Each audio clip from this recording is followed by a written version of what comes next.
El Observatorio del Poder y el Pulso.hn presenta Cuarto Poder.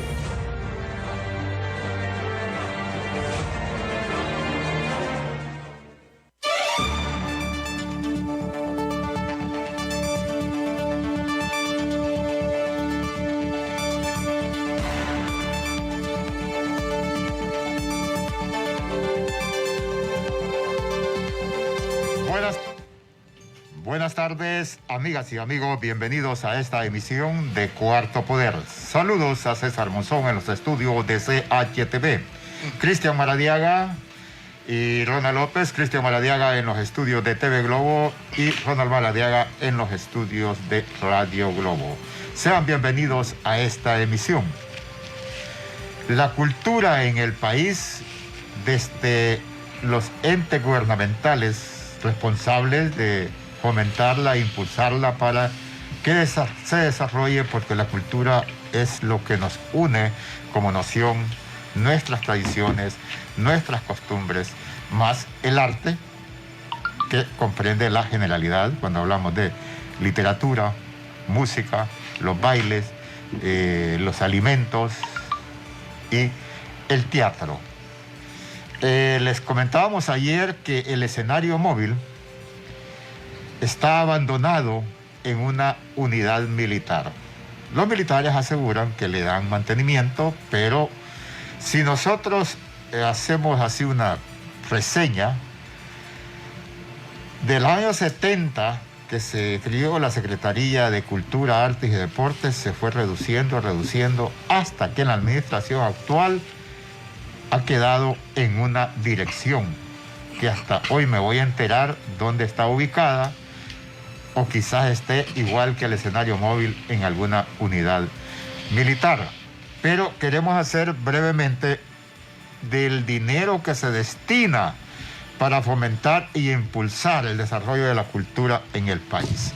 El presupuesto para esta Dirección de Arte y Cultura para el 2021 apenas es de 180 millones de lempiras. 180 millones de lempiras, mientras que Costa Rica destina 47 mil millones de colones, pero que es equivalente a 827 millones de lempiras. Reitero, 180 es lo que está asignado. Pero si lo comparáramos con lo que asigna Costa Rica, deberían de ser 827 millones de lempiras. No les voy a hablar de los miles ni lo demás, sino que solo las partes así redondeadas. Tenemos también el caso de Guatemala, que destina 552 millones de quetzales. 552 millones de quetzales, que transformados en lempiras tendrían que ser 307 millones de lempiras. 552 millones de quetzales son equivalentes a 307 millones de lempiras. Y concluyo con El Salvador, que como conocemos tiene dos monedas.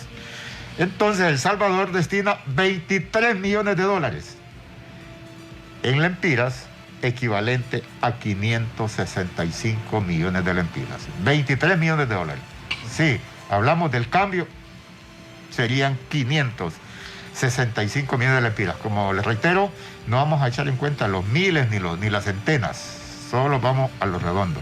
Y reiteramos, para el 2021 le asignaron a la Dirección de Arte y Cultura de nuestro país 180 millones de lempiras. Pero le damos la bienvenida a Ramón Ochoa para conversar con nuestro invitado de esta tarde. También les anunciamos que tenemos una entrevista con el licenciado Miguel Martínez, exdirector de la Escuela de Periodismo del país, y tiene 31 años de dirigir un programa de fomento, de impulso, de promoción de la cultura en el país, que se llama Minuto Cultural Sabatino, pero será él que nos explique. Mientras tanto, Ramón Ochoa, buenas tardes. Buenas tardes, pueblo hondureño, bienvenidos a un programa más de Cuarto Poder.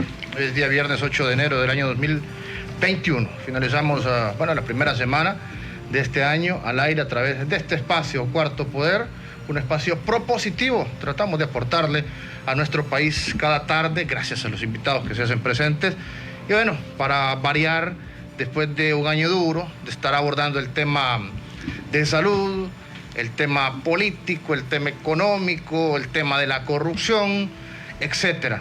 Vamos a hablar un tema distinto, el aporte a la cultura que hace el actual gobierno, a la cultura y a las artes, con un invitado con un currículum amplio específicamente en esta área, pero don Carlos tiene, antes de entrar en materia, una entrevista importante. Queríamos presentar primero, Ramón, a nuestro maestro de arte, don Tito Estrada, acá presente, actual, creo, catedrático universitario de la carrera de arte en la Universidad Nacional Autónoma de Honduras, destacado hombre del arte en Honduras con lo que es el teatro. Sea bienvenido, maestro. Muchísimas gracias. Gracias por estar en Cuarto Poder. Muchísimas gracias por esta entrevista y celebro que estemos aquí para hablar un poco de arte y cultura, que es tan necesario. A mí me parece que es uno de los elementos claves en la vida nacional y no se está realmente dando el tratamiento que debería dársele.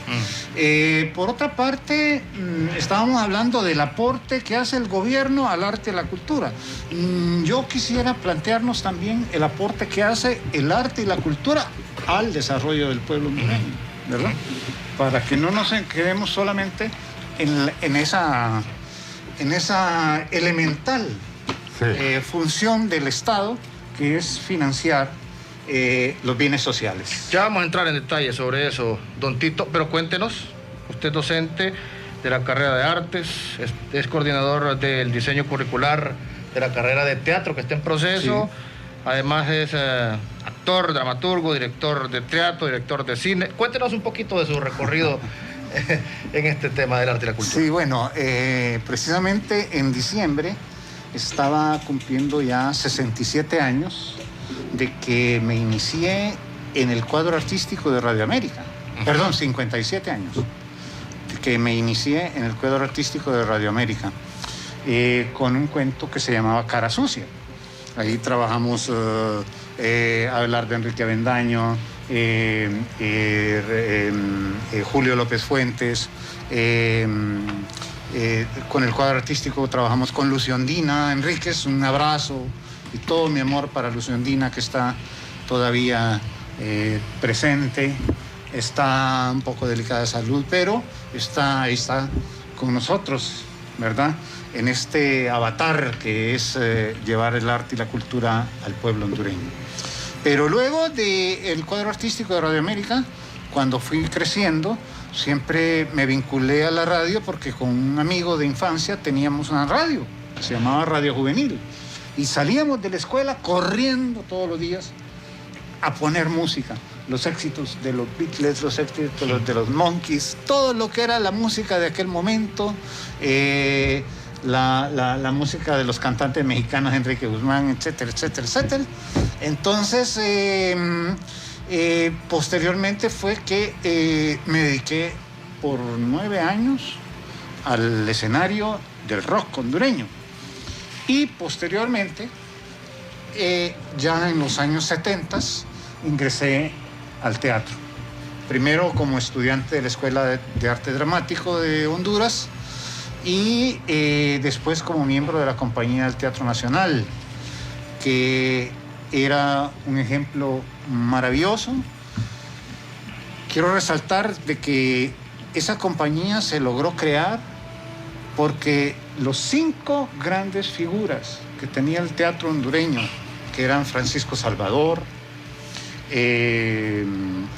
Santiago Tofé, Mercedita Sagurcia Membreño, Andrés Morris, y vaya, se me va quién es el otro, Manuel Laínez.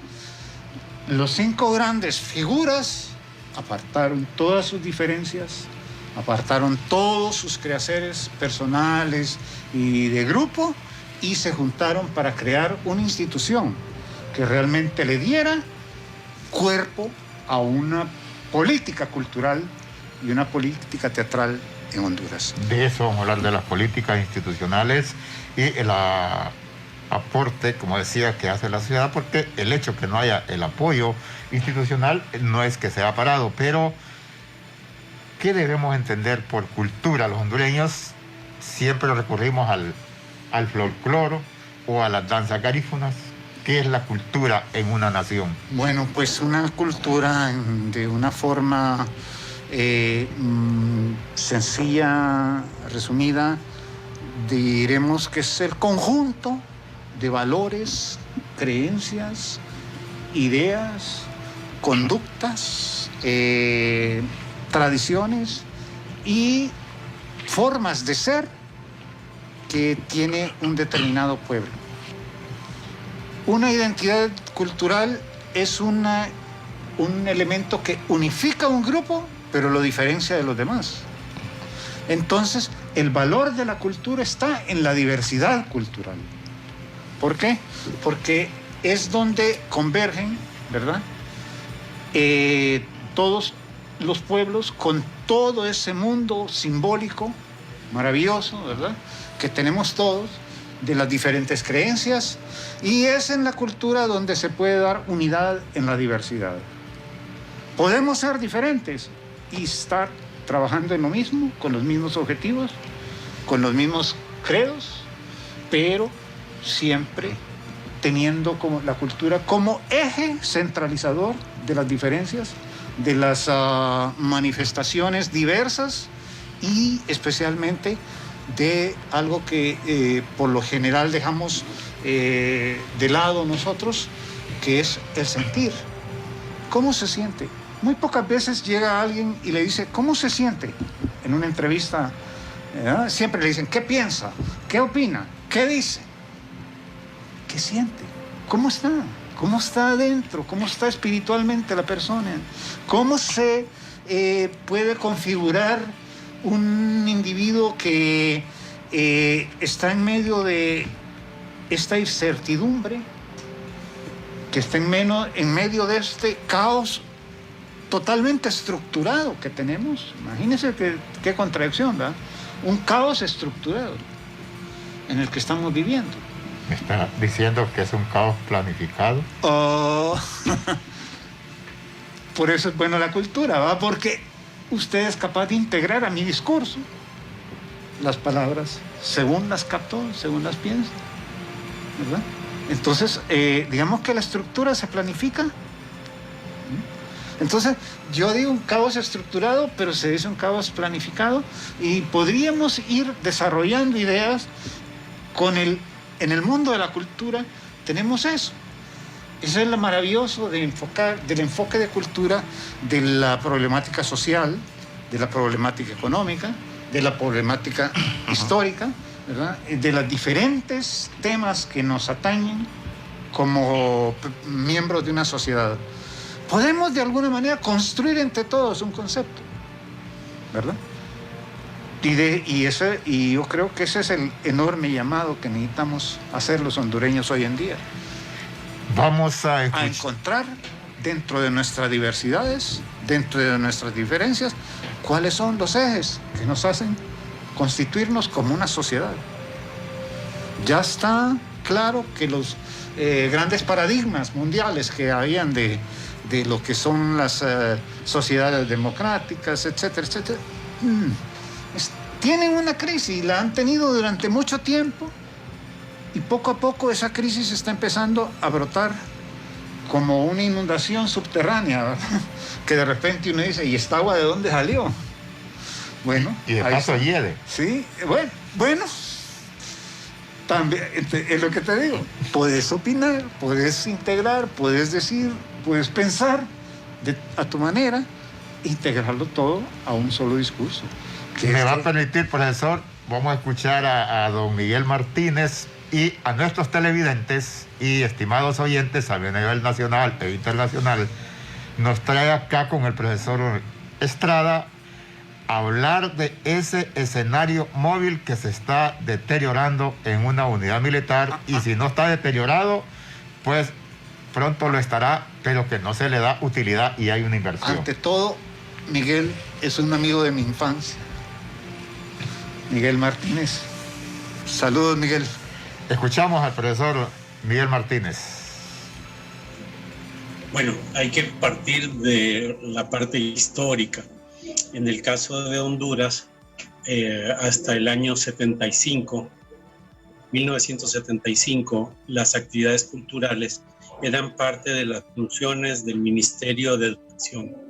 El Ministerio de Educación, entre otros casos famosos, realizaron la publicación de 2 libros, Honduras Literaria, que fue reeditado por la Universidad Nacional, que son todos los escritos desde Morazán, Valle, todo lo que son nuestros próceres y los, llamemos así, hombres célebres del siglo XIX hasta principios del siglo XX. De ahí hay un rescate histórico muy famoso, que es cuando se publica Tierras, Mares y Cielos, que es la recopilación de trabajos de Juan Ramón Molina que realizó don Froilán Turcios y que los publica, en todos los casos los publicó el Ministerio de Educación. En 1975 se realiza este cambio cuando se crea el Ministerio de Cultura. En su momento se le llamó Mini. Cuando se desarrollan estas actividades, lo más interesante es que el Miniculito tiene una función que crea la dirección de cine, crea la dirección de televisión, que después se convertiría en el canal del Estado, crea Radio Honduras, que ya está ajustando poco más de 40 años, y también crea deportes y turismo. Al final se van desagregando. Esa actitud se retoma en los gobiernos civiles, pero se le va bajando mucho la intensidad, al grado que dependiendo de cada gobierno encontramos una respuesta favorable o desfavorable. Y en algunas ocasiones se crea un ministerio, en otros una dirección, en otros, como actualmente, apenas una unidad.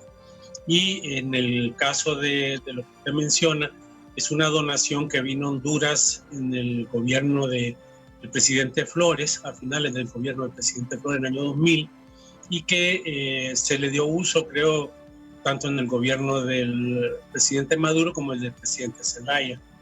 Y después, dentro de lo que mencionábamos, uno de los problemas, creo que el gobierno del presidente Lobo fue el último en utilizarlo, y ya de ahí completamente en desuso. Ha estado guardado, entiendo que podrirse, no creo que esté pudriéndose, pero sí está, en realidad es un equipo especial que está dentro de un container preservado de la inclemencia del tiempo. Los gobiernos, ¿por qué no le darán la importancia si la cultura es el sentimiento de nación, de tradiciones, de costumbres, que nos mantiene unidos como sociedad? Yo creo que el mayor problema no es la falta de apoyo, sino la forma en que se visualiza la cultura. El mayor problema es que no existe una legislación unificada para que sean los ciudadanos los que, de hecho, son los que hacen la cultura, no lo hace el gobierno. La cultura lo hacen los músicos, los teatristas, los escritores, los cantantes, que es un grupo muy extenso, muy grande por todo el país, y ellos siguen trabajando. De hecho, hablar de cultura puede, en el sentido más extenso, referirse, digamos, al tema de la cultura culinaria, la preservación de las formas de cocina, que lo hacen los ciudadanos de manera independiente. Hay un famoso festival de las costumbres de alimentos en Cantarranas, que lo hacen a nombre de la alcaldía, pero también a nombre de la alcaldía y a nombre de un grupo de ciudadanos que son los que convocan. Entre ellos había un famoso escritor, que ellos son los que lo han movido. No ha habido apoyo del gobierno. En alguna ocasión el gobierno se suma, pero eso no ha impedido que ellos sigan presentando sus propuestas, y a la fecha todavía hoy, todavía el año pasado se realizaba a pesar de los problemas de la pandemia. Además de ese alto valor patrio de nación, ¿qué otro aporte sostenemos con la cultura? Si antes se impulsaba, es generación de empleo. Bueno, le insisto, la gente sigue haciendo cultura y viviendo de eso. Usted va a ver, para mí, dos grupos que no cejan, no descansan. Uno son los cristianos, que tienen sus propios coros, bandas, radioemisoras, producción musical. No viven de eso, pero lo sostienen en el tiempo y al costo que para eso implica. Y el otro grupo que para mí es maravilloso, no tengo otra expresión, son los famosos curruncuncheros, que son los conjuntos de cuerdas que en todo el interior, sin creer que se van a convertir en los Tigres del Norte o que van a ser los Bukis de Honduras, no cesan, no paran de cantar y no paran de amenizar las fiestas en todo el interior del país.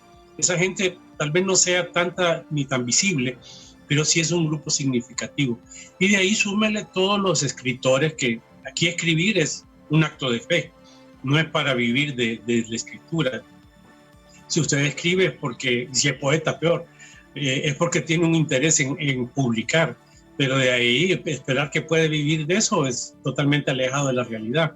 O en el caso de los pintores y de los escultores, los ceramistas, ellos, por muy buenos artistas que sean, tienen que considerar que cualquier producción se genera pensando en un mercado monetario, es decir, si se vende, de repente, mire, para el caso los artistas de lencas, de la artesanía lenca, o sea, ellos no están pensando en exhibir ni en convertirse en famosos, sino en vender su cerámica.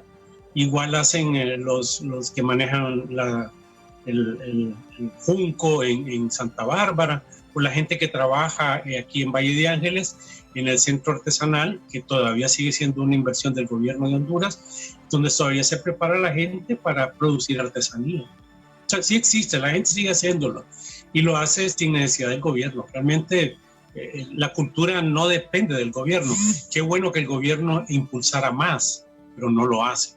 Y como le decía, lo más importante sería que se emitiera una legislación para el caso quitar los impuestos, conseguir que los equipos entren libres de gravamen, que la producción de libros nuevamente está con impuestos sobre la venta, que se le quitara del todo, todo lo que es la música igual, la gente que produce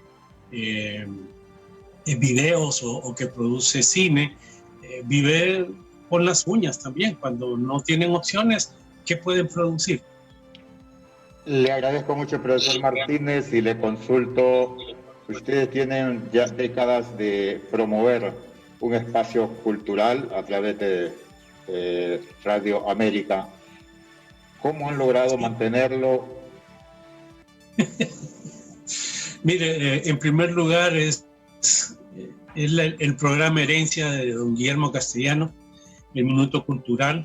Fue una decisión del dueño de la radio, ya muerto, don Miguel Andoni Fernández, quien lo dejó como una manera de compensar los muchos años de trabajo de Guillermo y que no podía mejorársele de otra manera. Entonces le dio primero un minuto, de ahí se creció a 15 minutos y ese tiempo no se paga, pero tampoco se puede vender. Ese era el acuerdo de Guillermo con don Miguel.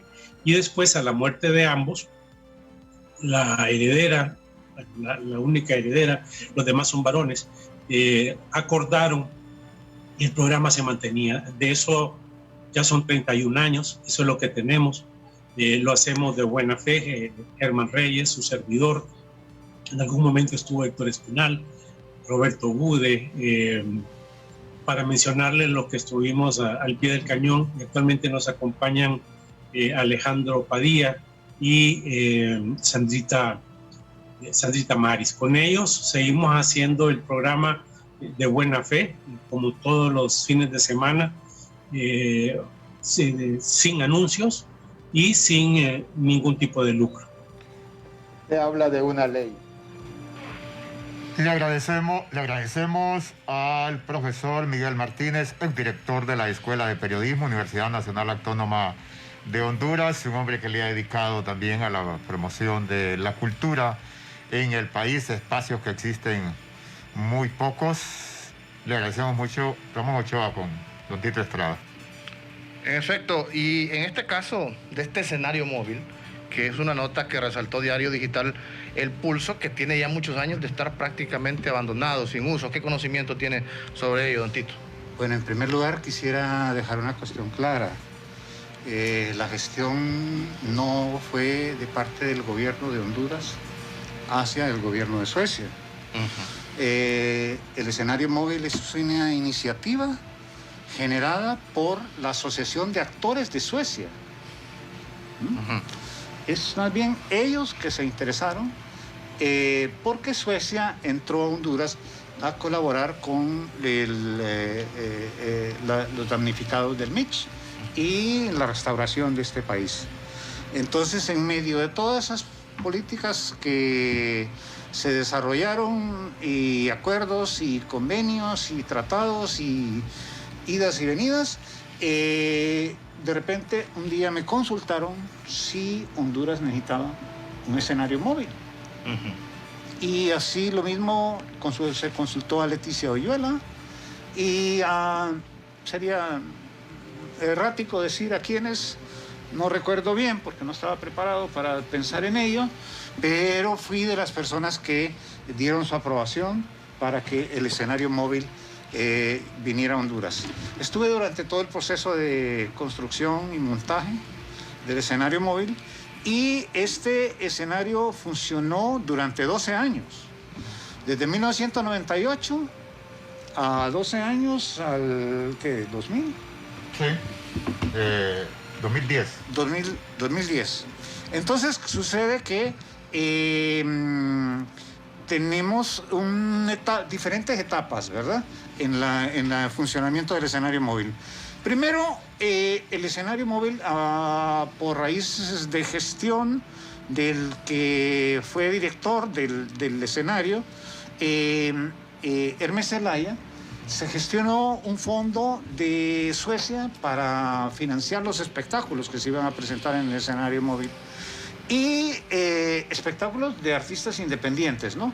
No solamente los artistas que estaban adscritos a la Secretaría de Cultura, sino que del sector independiente. Ahí íbamos todos, Guillermo Anderson, el Teatro Bambú, etc.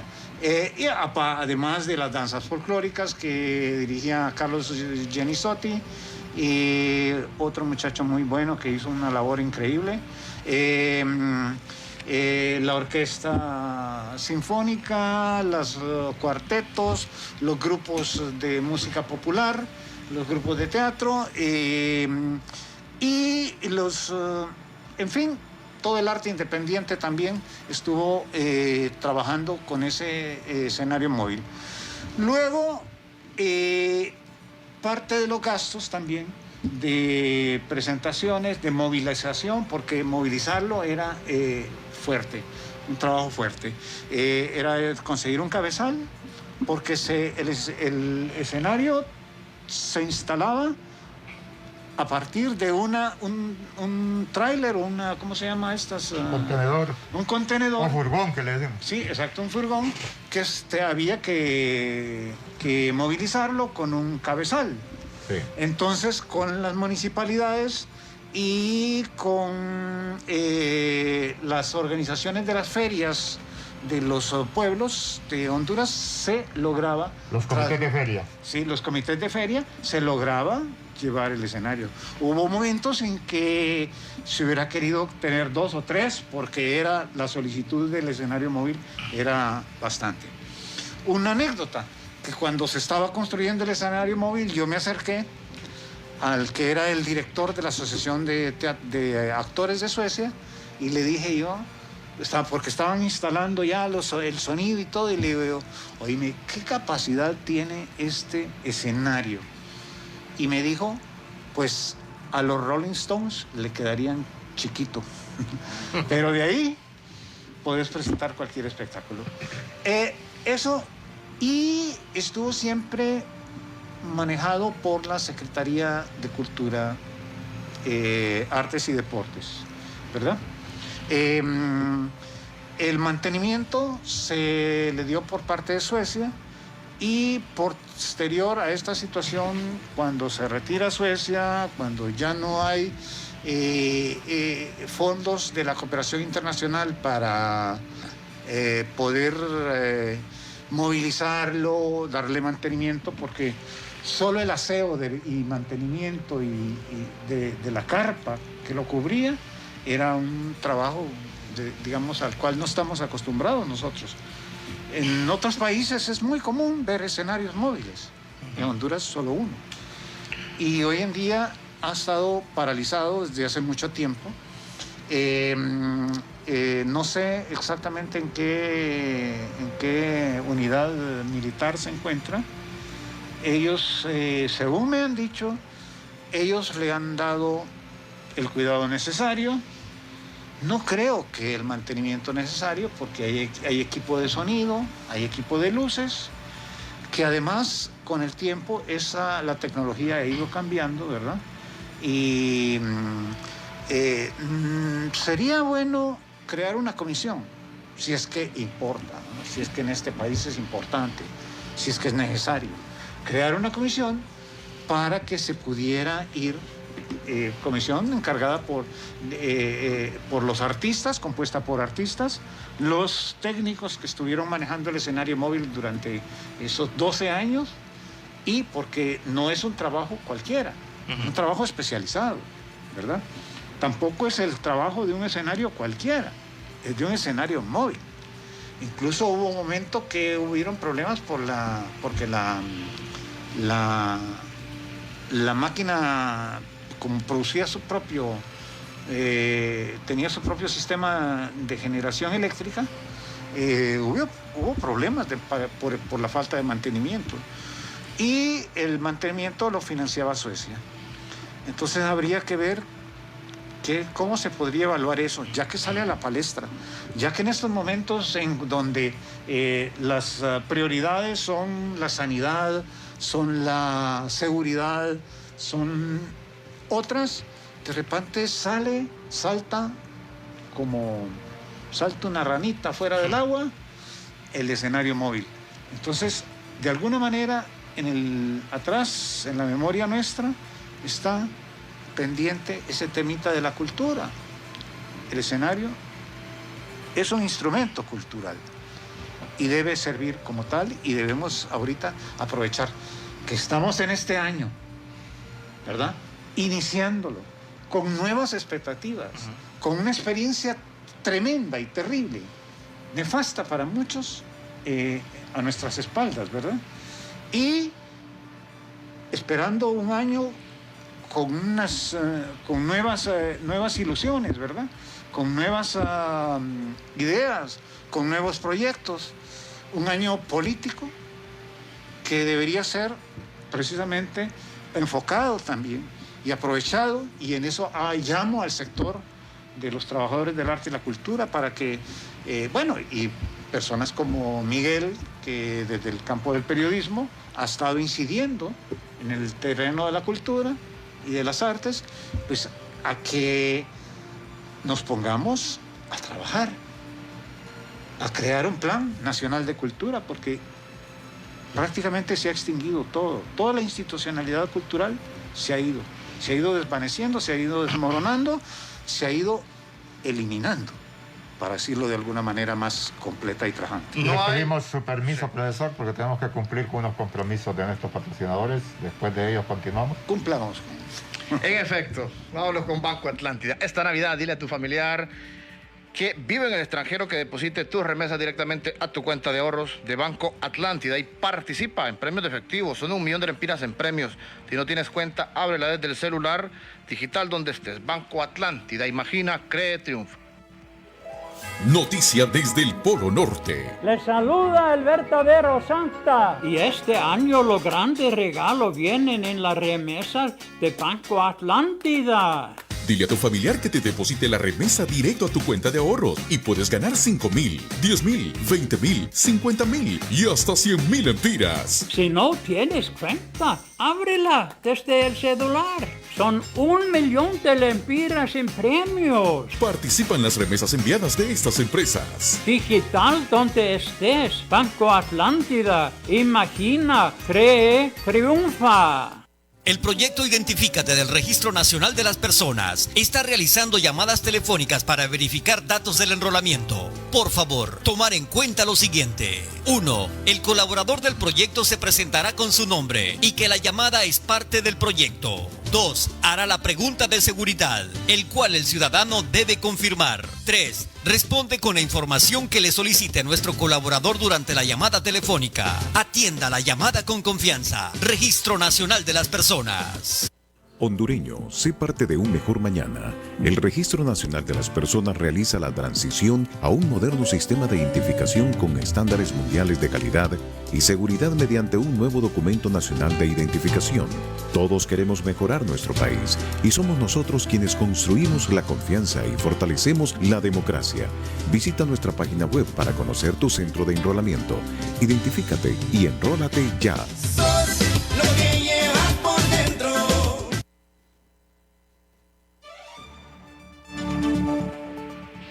Del 2 al 8 de enero, el Registro Nacional de las Personas, por medio de nuestro personal del proyecto Identifícate, estará llamando vía teléfono para verificar tus datos de enrolamiento. Solicitamos atender con confianza nuestra llamada. A propósito del registro... ¿Ya se enroló?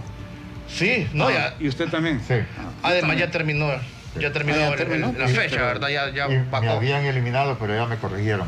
Sin hacer mucho. Solo me quejé y ya estoy bien. Correcto. No aparecía. Era lo que me habían eliminado. Y fíjate que me escriben varias personas, don Carlos, me dicen, usted ahora trabaja en el registro, me dicen, ¿por qué? Por el uniforme que anda. Los enroladores, la camisa es azul y el chalequito anaranjado, pero no estoy trabajando en el proceso de enrolamiento. Es mera casualidad. Seguimos dialogando con don Tito Estrada, él es docente de la carrera de Artes de la Universidad Nacional Autónoma de Honduras. Y queremos compartir con ustedes, estimados televidentes y radioescuchas, algo que le consultaba entre micrófonos al profesor, que yo todavía no lo entiendo, cómo el gobierno llegó a ser el responsable del escenario móvil y por qué no la Universidad Nacional Autónoma de Honduras o la Universidad Pedagógica Nacional Francisco Morazán, y va a parar a un comando militar. Bueno, es que hay que entender, como quien dice, los signos del tiempo. Prácticamente todos estamos parados en un comando militar. Yo no quisiera entrar mucho en detalle en eso porque es ya entrar en un debate que debería tener cuerpo, ¿verdad? Pero ¿cómo es que se deconstruye el Sistema Nacional de Cultura? Existe una entidad, un ente en todos los países que es un Sistema Nacional de Cultura, en el cual está tanto la institucionalidad oficial, ¿verdad? Los diferentes estamentos que la componen, como también el sector independiente y los pueblos originarios. O sea, el asunto es que la cultura no es únicamente patrimonio o propiedad o generada o producida, por decirlo ya de una manera directa, por determinado grupo. La cultura es un universo que nos envuelve a todos, ¿verdad?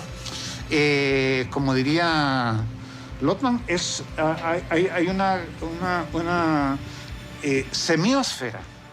Eso es un globo, nos envuelve una esfera significante, donde todas las cosas tienen significado y sentido. Entonces nosotros tendríamos que ver qué es precisamente, qué significa que un escenario cultural haya ido a parar a los campos de Marte, como el dios de la guerra. ¿Por qué? ¿Por qué fue a parar ahí y no, como tú dices, a una universidad o a una, ¿cómo se llama? Centro de otra dinámica de la sociedad hondureña, porque... Lo interrumpo un tito, lo interrumpo porque hay noticia de última hora en estos momentos a través de Radio Globo. Nos vamos, Ronald, con esta noticia de última hora. Flash, noticia de última hora, aquí en Radio Globo, la emisora de las noticias en Honduras.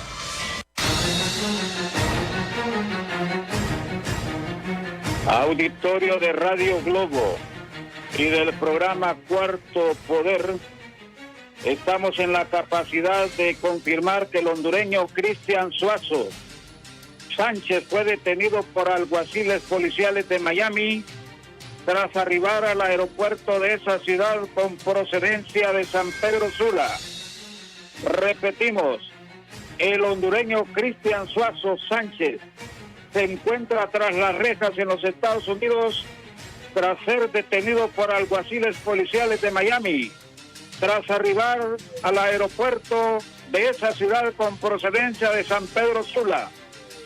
De acuerdo a la información exclusiva en poder de Radio Globo, Suazo Sánchez, de 38 años, laboró como jefe de contrataciones de una reconocida tienda de electrodomésticos de San Pedro Sula, que por razones obvias no damos a conocer su nombre.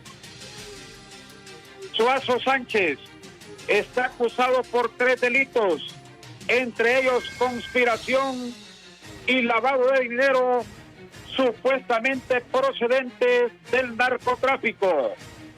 De acuerdo a la información y al expediente judicial, él fue arrestado el 13 de noviembre del 2020.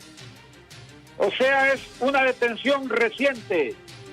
Fue arrestado cuando ingresaba a los Estados Unidos. Tiene abierto un expediente penal en la Corte del Distrito Sur de la Florida.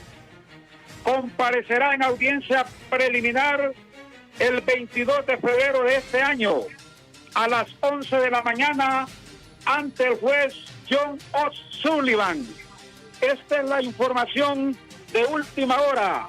Reiteramos, el hondureño Cristian Suazo Sánchez se encuentra tras las rejas en los Estados Unidos tras ser acusado de 3 delitos, entre ellos conspiración y lavado de dinero supuestamente del narcotráfico. Su detención se registró el 13 de noviembre del 2020 en Miami. Tiene abierto un expediente penal en la Corte del Distrito Sur de la Florida y va a comparecer en audiencia preliminar el 22 de febrero de este año a las 11 de la mañana en la ciudad de Miami ante el juez John O'Sullivan. Retornamos con ustedes, compañeros, a los estudios de Radio Globo. Adelante. Gracias al compañero Héctor Amador, coordinador de noticias de Radio Globo. Continuamos en Cuarto Poder. El escenario móvil, en vez de estar en los campus universitarios de la Universidad Nacional Autónoma de Honduras o la Universidad Pedagógica, pues está en los campos militares. Y don Tito dijo algo que no lo quiero dejar pasar, aunque usted dice no quiero entrar en detalles sobre ello. Es un tema bien complejo, pero establece usted que todos estamos parados en un campo militar. O sea, que nos está diciendo que somos una sociedad militarizada o una nación militarizada. ¿Qué implica, si es así? ¿Qué implica bueno, esta militarización para una nación? Estamos precisamente en un momento en que Honduras está regido por una dictadura. Para que una dictadura sea posible, tiene que haber un poder económico, un poder político y un poder armado que lo sustente. Esos son sine qua non. Ahora, yo te digo, no quisiera entrar en detalles en eso porque sería entrar en otro campo. Claro. Que ya sería el campo de las de las políticas públicas.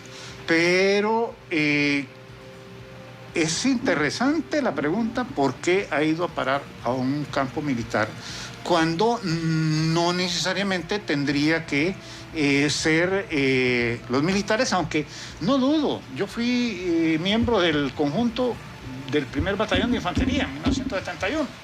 Yo fui de los que forjó los conjuntos de los batallones, cuando me llevaron reclutado en el 71. Y entonces yo no dudo que haya gente capacitada en las arcas del ejército para velar por un escenario móvil, pero no creo que sea el sitio ideal, porque no es donde se le va a dar la utilidad que puede tener. Si solo está en depósito, pues ya es tiempo de que los mismos trabajadores de la cultura... Miren, hay una cosa que hay que dejar bien claro, o por lo menos esa es mi forma de pensar. Le escuchamos. Los problemas de la economía, ¿quiénes los resuelven? Básicamente, los economistas. Son los que los atienden. Los problemas de la arquitectura, los arquitectos. Los problemas de la legislación y todo, los legisladores. Pero los problemas de la cultura, los trabajadores de la cultura. Los problemas de las artes las tienen que asumir los artistas. Y nosotros, de alguna manera, como carecemos de institucionalidad, carecemos de infraestructura, carecemos de empleo. Miguel, por favor, se necesita que el arte, la gente viva del arte, para que sea realmente un artista consciente de la problemática que conlleva el arte. Es que no es lo mismo una persona que de vez en cuando dedica un poco de su tiempo a contribuir a una persona que si no lo hace, no come. ¿Me entiendes? Sí. Entonces, eso es una cuestión categórica. El arte debe ser una profesión en nuestro país. Estamos trabajando por eso. Por cierto, quien dirige Cultura y Arte actualmente me dijeron que era doctora en química. Pero puede ser que también se dedique al arte en el sistema que dice usted. Cuando tengo libre, ¿qué pedido Macuso? Sí, no tengo, o sea, yo he estado un poco al margen de lo que ha sucedido. Pero como le digo, puede ser de esas personas que dice usted, no vive del arte, no es su trabajo el arte, sino que de casualidad en su tiempo extra. Entonces es necesario que para que el arte tome cuerpo, para que el arte tenga empuje, para que el arte sea un instrumento, como debe ser, de desarrollo de un país, que lo asuman los artistas. Bueno, pero ¿qué puede y los esperar, trabajadores de la cultura? ¿Qué puede esperar usted de este gabinete si tiene una maestra del Ministro de Salud, un ingeniero forestal del Ministro de Educación y un cantante, un reggaetonero de director? Y todo un sector cultural enmudecido. Correcto. Porque no es que no sabe, no es que no puede hablar, no es que no puede decir nada, no es que no sabe qué decir, es que no lo dice, ¿no? Y no lo hace. Porque es que realmente hay que tomar en cuenta eso y no podemos evadir la responsabilidad de los trabajadores de la cultura. Es como que yo diga, miren, el problema de las iglesias no lo asumen los abogados. Las iglesias no lo tienen que asumir los abogados. Los tienen que asumir los religiosos, los pastores, los sacerdotes, las personas que están en ella. Y si no es así, ¿cómo? ¿Cómo va a suceder? ¿Verdad? Entonces nosotros como artistas tenemos que tomar posición frente a todo esto. Es decir, estamos, como le decía yo, se ha deconstruido todo el Sistema Nacional de Cultura. Un amigo me decía, ¿por qué la cultura es el último renglón del presupuesto? Entonces le decía yo, porque la cultura es el pensamiento y el sentir de las personas. Es el pensar y el sentir de las personas junto. Casi todos se paran, como iniciamos hablando, ¿verdad? Nadie le pregunta a usted, ajá, vos, ¿cómo sentís vos? ¿Cómo sentís el efecto, el impacto del distanciamiento? No. todo es, se está cuidando, se está lavando las manos, se está pero el interior del individuo, que es donde nacen realmente las ideas, que es donde nace realmente la voluntad. Miren, cuando un pueblo tiene, o cuando un grupo humano, o una persona, un individuo, le nace algo, lo hace. Cuando no lo siente profundamente, puede tener todos los recursos económicos, técnicos, metodológicos, toda la orientación, todo a su disposición, y no lo va a hacer o no lo va a hacer bien. Pero si alguien tiene algo metido en el alma, en el corazón, aunque se lo prohíban, aunque le digan que lo van a matar, lo hace. Muy agradable la plática con usted esta tarde, pero mire, se nos fue el tiempo. Tenemos sí, 2 nos minutos. manifestó que tenía una denuncia. Sí. Mire, y más que una denuncia, es un llamado a que se vaya tomando en serio este problema que se está dando con la banca y la tal alivio de la deuda. El alivio de la deuda que se ha dado en esos tiempos, que se dio a principios, en marzo, creo yo, que inició, o en abril, inició y no cobrando las cuotas que debían cobrar los bancos. Ahora los bancos las están utilizando en contra del usuario financiero, prácticamente a modo de extorsión y a modo de presión y una amenaza permanente, constante y un hostigamiento. Y yo creo que por ahorita voy a omitir los nombres de un banco en especial que lo está haciendo, ¿verdad? Pero es necesario, tal vez Liliet, tal vez la demás gente en Radio Globo puede hacer un programa para que se haga un análisis, porque yo soy solamente uno de los que miles, o no sé cuántos cientos de miles, que debemos haber caído en esa trampa del tal alivio de la deuda, ¿verdad? No, pero hay que hablar.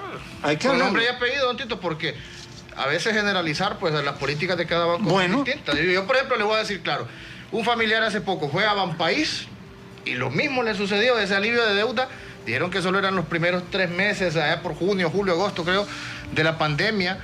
Y ahora lo que hacen es alargarle una gran cantidad de cuotas. Póngale usted, tal vez ahora le faltaban 18 cuotas, ahora tiene que pagar 30. Casi el doble, y se tenía más cuotas pendientes, 40, 50, ahora le salen como 70, 80 cuotas. O sea, eso es una extorsión. Bueno, si es necesario hablar con nombres, así como con nombres. A mí me está sucediendo que Banco Promérica no solo me está, no está alargando las cuotas, me está imponiendo la cantidad que yo debo pagar. Cantidades que son imposibles para mi presupuesto. Y yo ya lo expresé. Ya les dije, yo no tengo negocios oscuros, no tengo negocios ocultos, no tengo entradas ilícitas de dinero que me permitan disponer de cantidades a mi antojo. Yo vivo de mi trabajo, yo soy un trabajador y yo me he comprometido y firmé compromisos conforme a lo que yo tenía capacidad de pago. Pero primero, yo no fui informado del tal alivio de deuda. Cuando me aboqué a las agencias de banco a pagar, ya el alivio ya estaba en funcionamiento. ¿Que no escuché decir? Sí, escuché. Pero hay un decreto o una ley de alivio de deuda donde la Comisión Nacional de Banca y Seguros, que es otra incertidumbre para el usuario financiero, y lo digo con toda propiedad y lo puedo comprobar, ¿verdad? Como dice por ahí, la verdad no se puede querellar. Entonces, hay todo un bloque en esa ley donde llama al banco, a cada banco, a instruir al usuario financiero en lo que va a significar para él el alivio de deuda. Y no dejaron tampoco la opción de si tomarlo o no tomarlo, sino que simple y sencillamente se puso en ejecución. Inclusive, sin saberlo uno, la cuota ya estaba pagada. Y un elemento más de todo esto es que no solo no se instruyó. Aquí hay una llamada precisamente, creo que de los señores del banco. Si quieren la podemos escuchar. Bueno, Dije escuchemos. que no fuera que se le cerró la puerta. Ah, desde su casa. La novia de Alejandro. Es de la casa, don Tito. Don Tito, se nos fue el tiempo. Sí. Así, segundito. Pero un llamado despedirnos. por favor, al cuerpo de periodistas de investigación de Radio Globo, a que investiguen qué es lo que está pasando. Porque esto es un acto delincuencial. Correcto. ¿Ah? Correcto. Sí. Correcto. Es un acto delincuencial. Bueno, muchas gracias. Vaya, pues. El profesor Tito Estrada, director de la carrera de arte de la Universidad Nacional Autónoma de Honduras. De teatro. De teatro, destacado hondureño en la cultura, en particular el teatro, la música. Yo lo vi cantando allá por 1983-84, que era estudiante. Yo le decía a Ramón que yo llevé teatro en la universidad Sí. como clase alterna. Le agradecemos mucho haber compartido esta tarde con los televidentes y oyentes de Cuarto Poder. Permítame saludar antes de despedirme a un par de amigos fieles que siempre nos sintonizan y ahora van de precandidatos a don Milton Wilfredo Herrera, casilla 38, nos dice éxitos. Don Milton va en el movimiento Honduras Libre y a Jorge Yalmar también va en esa misma planilla. ¿Qué casilla? No me dijiste, Jorge, pero bueno, es el pelón, ahí va a haber un pelón, usted búsquelo ahí como en las últimas, creo, posiciones del movimiento Honduras Libre. Gracias. ¿En qué departamento? ¿Ah? ¿En qué departamento? Correcto, Francisco Morazán. Sí, que es cierto, es cierto. Gracias por aclararme eso. Y todos los candidatos, mire, están haciendo mala publicidad, mala propaganda en estos momentos. No ponen el departamento. No ponen. Sí, entonces uno queda ahí. ¿De dónde es este? Piensa que todo el mundo los conoce y no es así. Cierto. Se nos fue el tiempo. Gracias, CHTV. Gracias, Radio Globo. Este es Cuarto Poder. Será hasta el próximo semana. Cultura. Con permiso. Bueno. El Observatorio del Poder y el Pulso.hn presentó Cuarto Poder.